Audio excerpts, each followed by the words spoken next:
जय सिया राम। जैसे कि आप लोगों को जानते हैं कि ये संसार एक माया है और महेश्वर मायावी।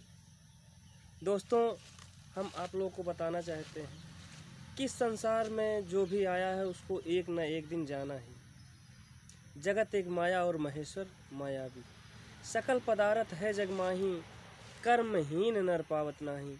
इस संसार में धरती और आकाश के बीच में सारे मनोरथ, सारी सिद्धियां छुपे हुए हैं, लेकिन हमारा और आपका कर्म ही हीन है, क्योंकि अपनी उपलब्धि को हम जान नहीं पाते, समझ नहीं पाते।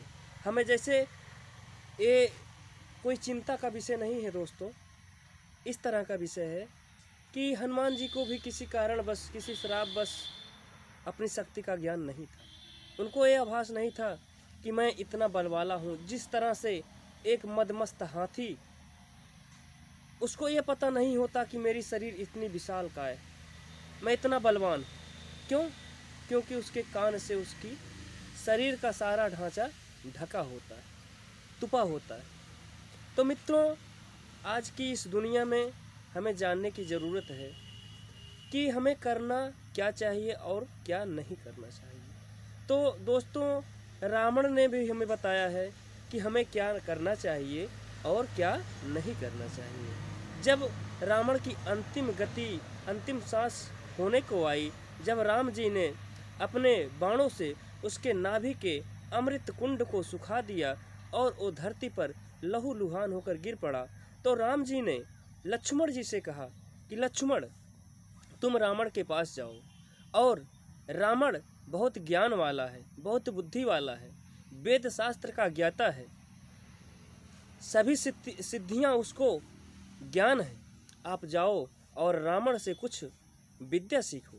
जब लक्ष्मण जी रावण के पास जाते हैं तो रावण के सिर के पास, उसके ब्रह्म के पास खड़े होते हैं और रावण उन्हें बहुत जोर से डांटता है, धिक्कारता है, हट जाओ यहाँ से, क्यों आए हो।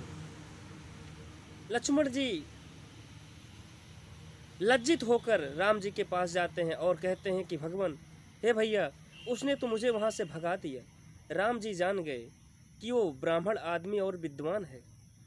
उन्होंने पूछा लक्ष्मण जी से कि आप उसके सन्मुख जब गए तो कहाँ खड़े हुए थे? तो उन्होंने कहा, उसके सिर के पास, उसके मुख के पास हम खड़े हुए थे। राम जी ने कहा, जब किसी से कुछ सीखना होता है तो उसके पैरों के पास खड़ा होना चाहिए और उसके नीचे बैठना चाहिए, उसकी बराबरी और ऊपर नहीं। अंत तो गत्वा दोस्तों, जब फिर दोबारा राम जी के कहने पर श्री लक्ष्मण जी रावण के पास जाते हैं तो रावण कहता है, फिर आ गए, चलो ठीक है, आओ, क्या जानना चाहते हो? लक्ष्मण जी बोलते हैं कि हे रावण, आप सा योद्धा, आप सा ज्ञान वाला, आप सा बुद्धि वाला इस संसार में दूसरा कोई न हुआ है और न होगा। हे नित्य विशारद, हे महाज्ञानी, हे पंडित, हे चारों वेदों के ज्ञाता, हे त्रिकालदर्शी। रावण त्रिकालदर्शी है दोस्तों। भगवान शिव से उसने सारी सिद्धियां प्राप्त की थी। वो सब कुछ रावण संहिता में सब कुछ स्पष्ट रूप से लिखा गया है कि कब उसे मरना था, अपनी सारी जीवन प्रक्रिया उसने उसमें लिख दी थी। अभ्यास के लिए आप उसको मंगा सकते हैं, पढ़ सकते हैं रावण संहिता। रावण ने अपनी सारी ज्ञान की सिद्धियां उसमें स्पष्ट रूप से, कब मुझे मरना है, कौन मारेगा, कैसे मारेगा, कब क्या होना है, सब कुछ लिखा है। तो लक्ष्मण जी को बताया कि हे लक्ष्मण, जो करना है उसे शीघ्र करो, दुष्कर्म जितना टले उसको टालते रहो, सत्कर्म जितनी जल्दी हो सके उसका दिन न रखो, जल्द से जल्द कर डालो।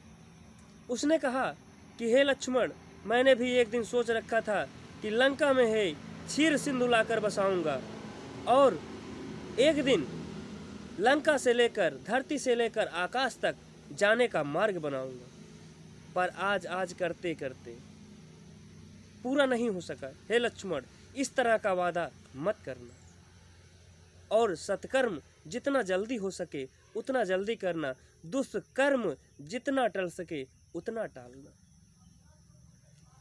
अंतिम बात उसने कही कि हे राम, अपने भैया राम से कह देना कि अपने जीते जी आने न दिया लंका में राम तुम्हारे को, और देखिए तुम्हारे आगे ही जाता हूँ धाम तुम्हारे।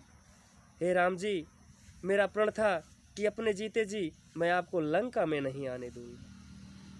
और सत्य है दोस्तों, रावण ने राम जी को लंका में प्रवेश नहीं करने दिया। युद्ध तो रणस्थल में हुआ था। उसने कहा कि देखिए तुम्हारे आगे ही जाता हूँ धाम तुम्हारे को, अपने जीते जी आने न दिया लंका में राम तुम्हारे को। धन्यवाद दोस्तों। हमारा यह वीडियो आप लोगों को कैसे लगा कमेंट कीजिए, शेयर कीजिए और लाइक कीजिए और बेल आइकन को ज़रूर दबाएं। धन्यवाद। जय सिया राम।